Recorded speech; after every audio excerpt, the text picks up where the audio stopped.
Hello and welcome. You're watching The Mint. I'm Abhishek Singh. As we record this, President of the country is addressing a joint session for the members of the lower and the upper house. Shortly after, the economic survey will be put out. And with that, the countdown to the budget has come into the last stage. Now, to discuss what the budget is going to be like, some key expectations, and of course, about the state of economy, I'm joined by one of the finest economists, Dr. Sajjad Chinoy, Chief Economist India, JP Morgan Chase, Managing Director. And of course, Dr. Chinoy has also been a member of PM's Economic Advisory Council. Thanks for talking to us, Dr. Chinoy. Thank you so much. Welcome. My pleasure. Good to be here. All right. So let's just kick this conversation off on the very note. So far as the budget is concerned, everyone's saying that this is going to be a very tough balancing act for the government. And for two separate set of reasons. One is, of course, the fact that this is going to be the last full budget of the government before the country heads into the general elections come 2024. And then, of course, the global headwinds. We're talking about the China opening up and Chinese economy opening up. And, of course, the expected slowdown in the American economy a little later into the year. So let's get your views on that.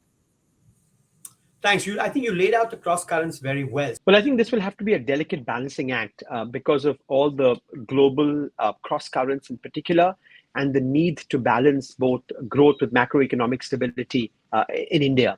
Globally, I mean, the IMF just came out with its latest forecast overnight. Global growth is pegged to slow, to 2.9% this year from 3.4% last year. And 2.9 this year will be much below the average of, almost 4% growth or 3.8% of the last 20 years. So we'll have to contend with a much slower global backdrop, and that will have some impact on India's exports and therefore on growth. So the budget will have to anticipate that growth this year is likely to slow in part because of these global headwinds. And yet, I think the focus cannot be lost on macroeconomic stability. If you look at the consolidated fiscal deficit, center, state, public sector enterprises, that's still an elevated number.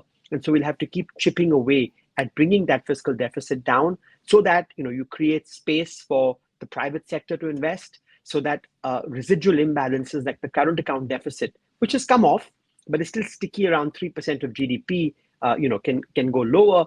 And so that core inflation, which is it's about 6%, can also go lower. So the budget will have to kind of artfully balance, focusing on growth and generating growth impulses while also preserving and protecting macroeconomic stability.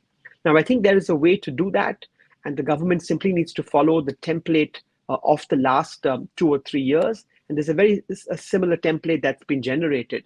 One is that the consolidation has been realistic in recent years.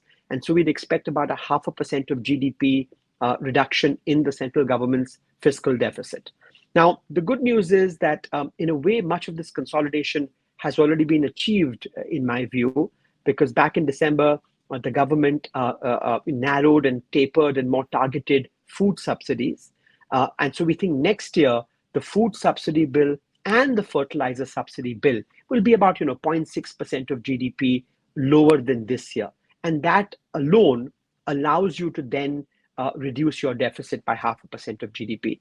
This takes the pressure off the revenue side. It takes the pressure off the non-subsidy expenditure side.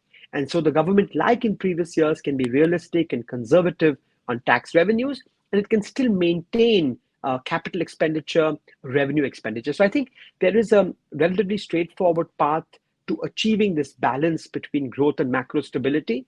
I think the rhyme and rhythm of previous budgets have been be realistic on fiscal consolidation, be conservative on the revenue side, and improve the efficiency of expenditure by focusing very much on capital expenditure, which I agree with completely. And I'd expect to see more of that in this year's budget.